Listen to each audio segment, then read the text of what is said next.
Hello students. Today we are going to do the exercises based on abstract noun. As you all know, we have studied what are nouns and the different kind of nouns. Today we are going to study formation of abstract nouns. Abstract nouns can be formed by adding syllable like ry, ness, ship and so on at the end of the original words. For example, brave plus ry, bravery. Lonely plus ness, loneliness. Friend plus ship, ship, friendship. And so on. From common nouns, we can make the abstract noun. For example, student, study, enemy, enmity, servant, service, festival, festivity. From adjective, kind, kindness, able, ability, confident, confidence, generous, generosity. And from verb, we can make grow, growth, punish, punishment, learn, learning, event, invention. So let's move to the exercises. Fill in the blanks with the abstract noun made from the words given in the brackets. Now here you can see some words are given in the bracket. First, we are attracted by the dash of the mountains. So here we can write the abstract noun. Beautiful become beauty.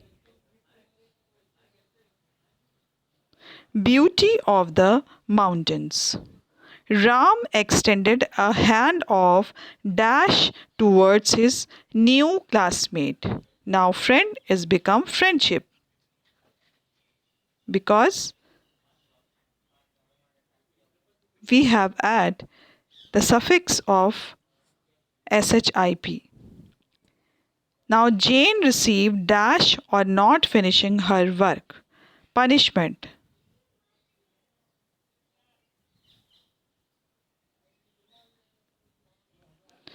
Modern dash have made life easy.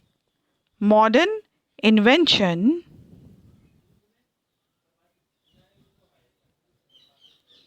have made life easy. Now let's move to the next exercise. R dash knew no bounds when India won the match. Our happiness. Our happiness.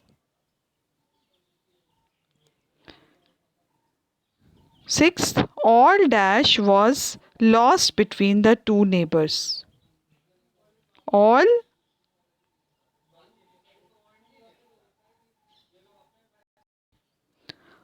bitterness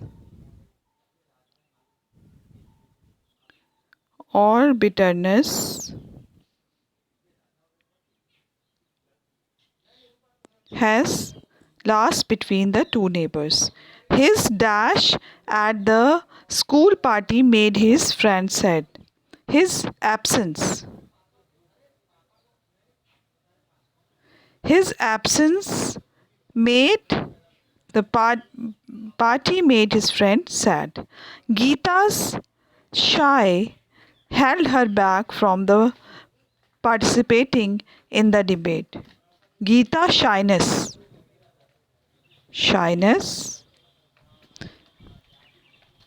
held her back from the participating in the debate. So this you have to complete in your book. And now let's move to the next. Countable and uncountable nouns. Nouns are also classified as countable and uncountable nouns. Countable means the things we can count. That is called countable noun. The things we cannot count, these are called uncountable noun. Nouns which can be counted are called countable nouns. Common nouns are usually countable. For example, books, toys, bottles, houses, museums, parks, sacks, piles. Nouns which cannot be counted are called uncountable nouns. Material nouns are uncountable, just like sugar, salt, liquid, gold, silver. These are the things which we cannot measure, we cannot count. Now, in your book, you can see features, countable nouns and uncountable nouns. A, an, and one are used with singular nouns. As you all know, a pen, an apple, a peacock, an axe, a clock, an eagle. Qualified by many, a few, and numbers, examples, 2 pencils, a few students, many pens. And in the uncountable nouns, a, an, or a one are not used with the uncountable nouns. Qualified by much and a little, for example, much water, a little sugar. These type of the things we are using to write uncountable nouns. Now tick the correct words to complete the sentences. Now here we can see a few, a little, much people attended the function. So here we can write a few. A few people attended the function. Second, she brought many, a little, much books and distributed them among the children. She brought many. After a few, many, a little, much hard work, India has won the cricket match. So here we can write after much hard work. Much hard work, India has won the cricket match. A few, many, a little, much sugar should be added to the cake. Here you can, a little sugar should be added to the cake. Just a few, many, a little, much effort is needed to get good grades in class. So here, just a little effort is needed to get good marks, good grades in the class. To, a few, many, a little, or much cooks spoil the broth. Too many cooks spoil the broth. Seventh, the charity events was organized by many, a little, much eminent personality. So here we are going to choose many. The charity event was organized by many eminent personalities. The play was appreciated by many, a little, much people. The play was appreciated by many people. This you have to complete in your book.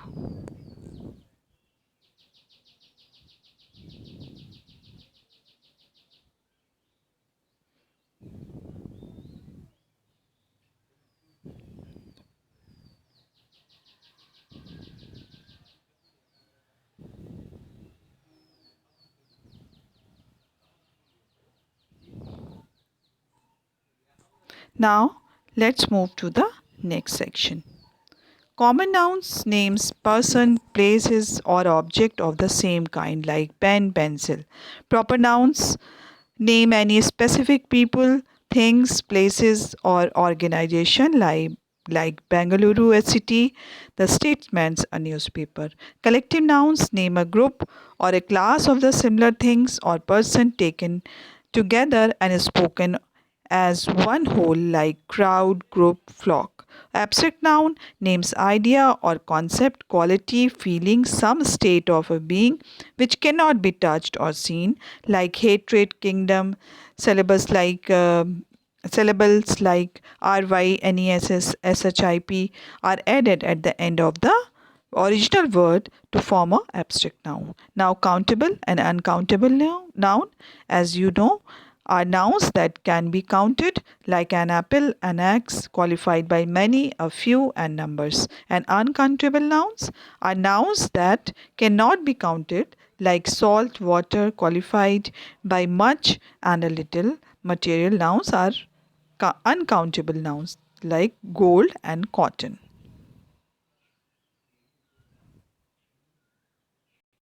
Now let's revise the first sentence. As you all know, a sentence is a group of words that makes complete sense. It contains verb and a subject. And here are the rules of the sentence, making sentence. The features of the sentence: a sentence is a group of words that makes complete sense. It starts with a capital letter, it ends with a full stop, it ends with a question mark if it takes a question or an exclamation mark, if it expresses sudden feeling of surprise, joy or sorrow. Here we have done rearrange the following words to form meaningful sentences. Use capital letters, full stop, question marks, and exclamation marks as required. The first has been done for you. We have already done this. Leaving tomorrow, James and Henry B. will London for. So here we have done James and Henry will be leaving for London tomorrow. Who are you? We have done. Third, scientist was a great Einstein. Einstein was a great scientist. In fifth, what a beautiful painting it is. Sixth, late to is never is. We have already completed this. Kinds of sentences. Let's revise the kinds of sentences. There are 4 types of sentences: declarative, imperative, interrogative, exclamatory. So we have to revise the declarative sentences or assertive sentences.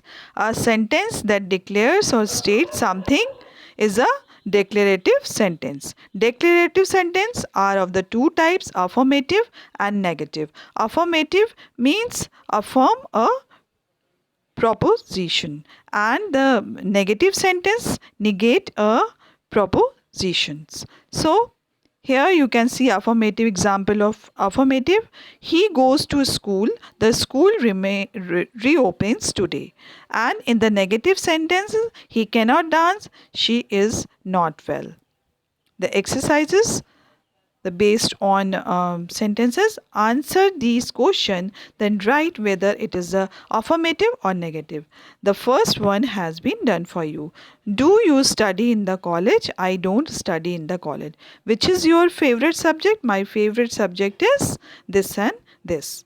And which is the subject that you do not like? So you can write as your choice. Are you punctual at school? Yes, I am punctual at school. Do you enjoy cricket? I don't enjoy cricket. Do you like playing with dolls? Yes, I like playing with dolls. As you have to solve the exercise and you have already done. Now next, imperative sentences. Sentences that express a command, request, advice, order or suggestion are called imperative sentences. For example, please tell me what happened. This is request. Do your homework properly. It is order. Imperative sentences may be used to express a command, come here, bring the books here, to make a request. So please help me clean the cupboard. To give some advice, never lose your patience. Answer the following question. Follow instruction given in the bracket. One has done for you. We have already done this. We're just revising. May I come in? Yes, you may come in. How do I complete this drawing? And here you can give a suggestion. You can complete your drawing, or you can write you should complete your drawing with the vibrant color. Doctor, how many antibiotics tablets should I take daily? You should take 2 antibiotics tablets daily. When should I begin my homework? You should Begin your homework now. What should I do during my vacation? You should learn more things or uh, learn dance or anything you can write. Now, here interrogative sentences. A sentences that makes a question is called an interrogative sentences. For example, what are you doing? And always remember we are putting a question mark after the end of the sentence. When declarative sentences are converted into interrogative sentences, certain changes take place. Here you can see declarative I can go. So the can will come first. Can I go? So it become a interrogative sentences. The word order is organized in an interrogative sentence. The auxiliary verb changes its position and comes before the subject forming can I go. The auxiliary verb is am, are, can, could, may, might. These are the auxiliary verbs. So it come in the front of the sentence. For example, he eats a banana every day. This is declarative sentence. Does he eat a banana every day? It is an interrogative sentence. And interrogative sentence can be WH questions and begins with words like when, why, who, how, whom. These are the an interrogative sentence can also be question which can be answered with yes or no. Now here you can see interrogative sentences having two parts, or you can say they can make from like this. Yes or no questions. Are you tired? Is your flight cancelled? Do you want tea? Now here we are using WH. So WH question, who came to pick you up? When are you leaving today? How do you go to office? So from these type we can make interrogative sentences using is, am, are, can, could in the front of the sentence and WHO yani who, when, how. So from these words we can make interrogative sentences. Make question from the answers given below.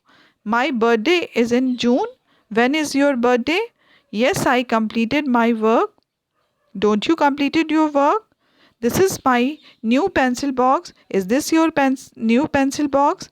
I work in Patna. Where do you work? My mother is better now. My brother is better now. How is your brother? Yes, I do have a pen. So you can write. You have already done this. Now exclamatory sentences. Sentences that express a strong feeling or emotion are called exclamatory sentences. We have already explained and studied. They end with an exclamation mark. So always put an exclamation mark after the end of the sentence. Exclamatory sentences. What a beautiful dress it is. How melodiously she sings. Here you can see the exclamation mark is there. The features of the exclamation mark are an assertive sentence makes a statement. It ends with a full stop. An assertive sentence can be positive or negative. Here you can see the sum up of the other sentences. An exclamatory sentence ends with an exclamation mark. It usually begins with what or how it expresses feeling. Now rewrite the sentences given below as exclamatory sentences using how or what. Yuvraj is a great fielder. So we have already done. Sunidhi sings very well. You are a great dancer. Shahrukh is a popular actor. You are wearing a gorgeous sari. Now in the second part of this chapter we can find parts of a sentence. The parts of the sentence, there are two parts of the sentence, subject and predicate.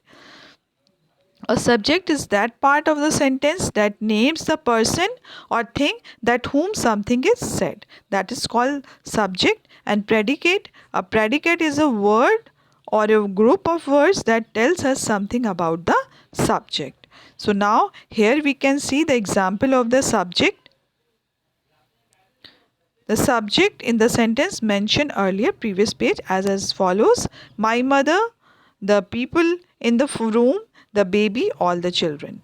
So, in predicate, a predicate is a word or a group of words that tells us something about the subject. The predicate in the sentence mentioned earlier and previous page, we can see here. My mother loves tea. The baby is sleeping. Now here you can see the division between the two parts. The sentence is divided into the two parts. First part is called subject and the second part of the sentence is called predicate.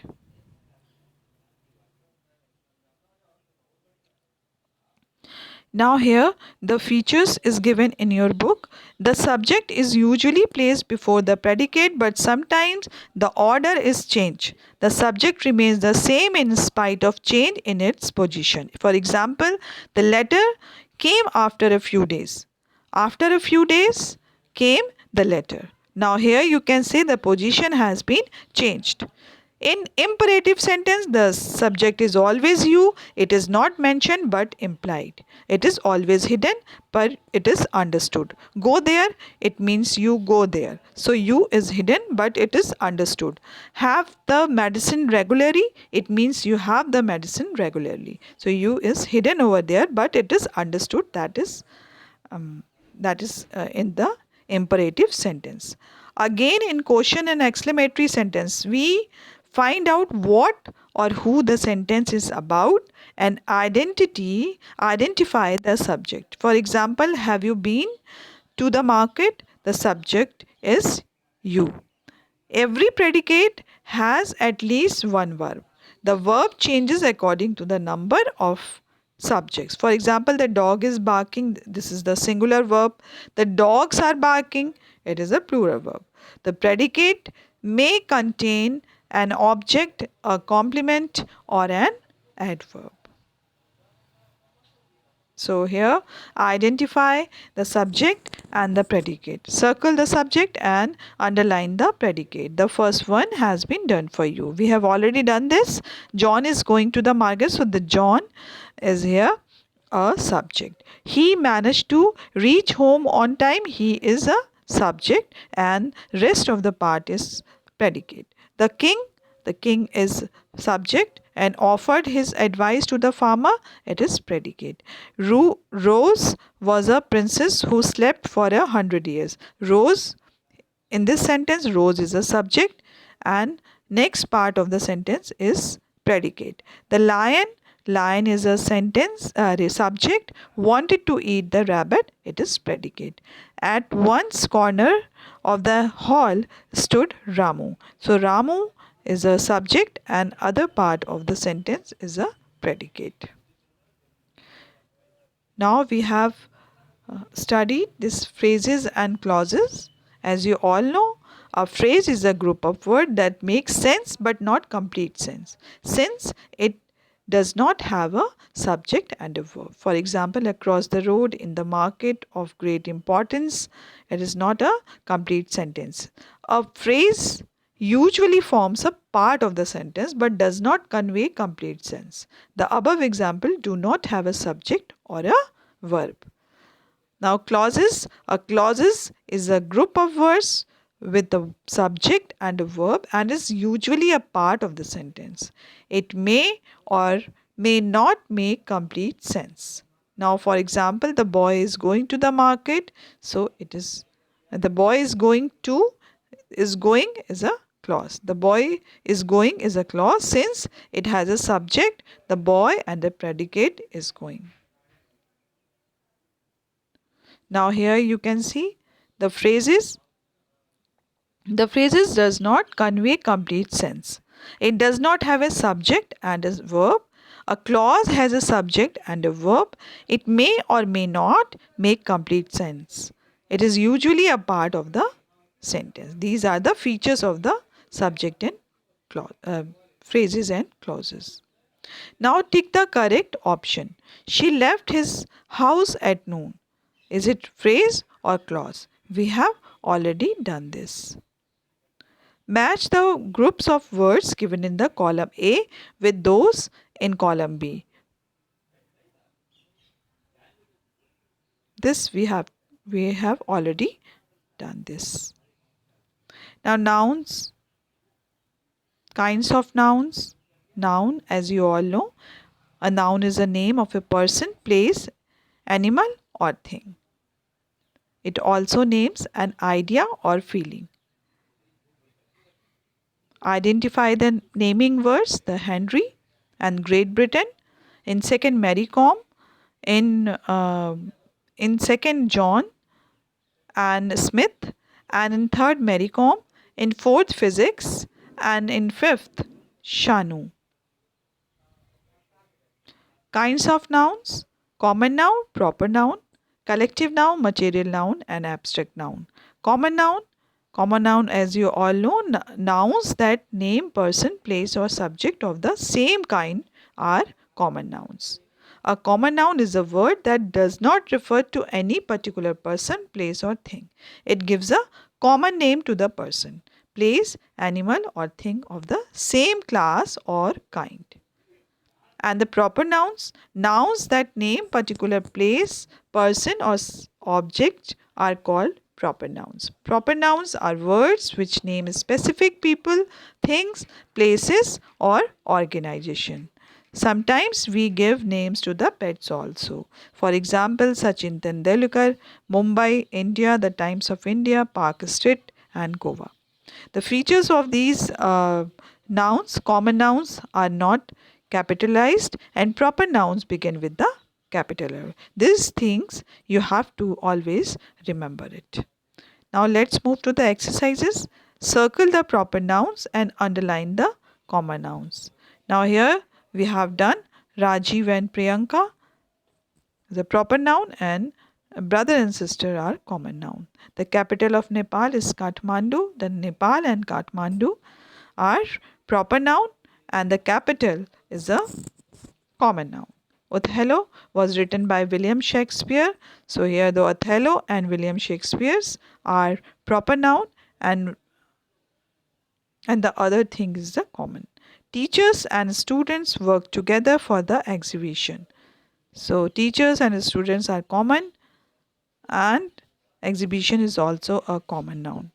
The poem Ode to the Autumn was written by John Keats. So here you can see John Keats and Ode to the Autumn are proper noun, and the poem is a common noun. Happy Feet is an entertaining movie. So movie is a common noun, and Happy Feet, because it is name, so it is proper noun. Mother washes Ritu's clothes in the washing machine. So here you can say mother, Ritu. Here Ritu is a common noun, and mother and other thing is common noun. Collective nouns, nouns that name a group or class of the similar things or person taken together and spoken of as one whole are called collective nouns. So collective nouns are treated as single units, as you all know. This is the name of any collection, any group. So here you can see there are so many examples are given over here. A pack of cards, dogs, wolf, a suit of rooms, a team of players, a school of fish, a bunch of bouquet of flowers, a mob of people, a cabinet of minister, a clump of trees, a cluster of huts. There are so many examples are given below. Now the exercise is based on the collective nouns. Match the words in column A with appropriate words in column B. So you can see we can match A to B.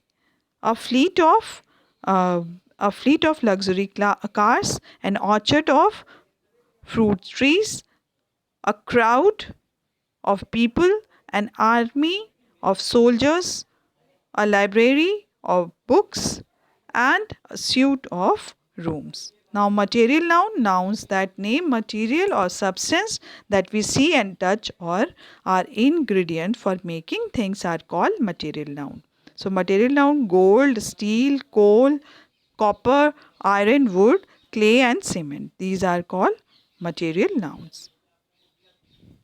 Abstract noun, as you all know, nouns that names idea or concept, quality, feeling, some state or a thing which cannot be touched or seen are called abstract noun. The features of the abstract nouns are names of things that cannot be touched or seen. Now here we have completed this exercise. We had lots of fun, and the cricket dash received a warm welcome. The cricket team received a warm welcome. The deer was followed by a pack of wolves. The dash of the woodcutter, the honesty of the woodcutter impressed the fairy. The dash of his result did not let Ram sleep that night. The anxiety. The police managed to arrest a gang of robbers. And 7, all that I want is a library of books. The king used to have food in plates of gold. Now here we have chosen, in first we have chosen the abstract noun, in second we have chosen collective, in third we have chosen collective, in fourth we have chosen abstract noun because it is honesty, and in fifth we have already chosen the anxiety. Anxiety is a abstract noun. And police managed to arrest a gang of robbers. A gang is a collective noun. All that I want is a library. Library is a collective noun. The book used to have food in plates of gold. Gold is a material noun.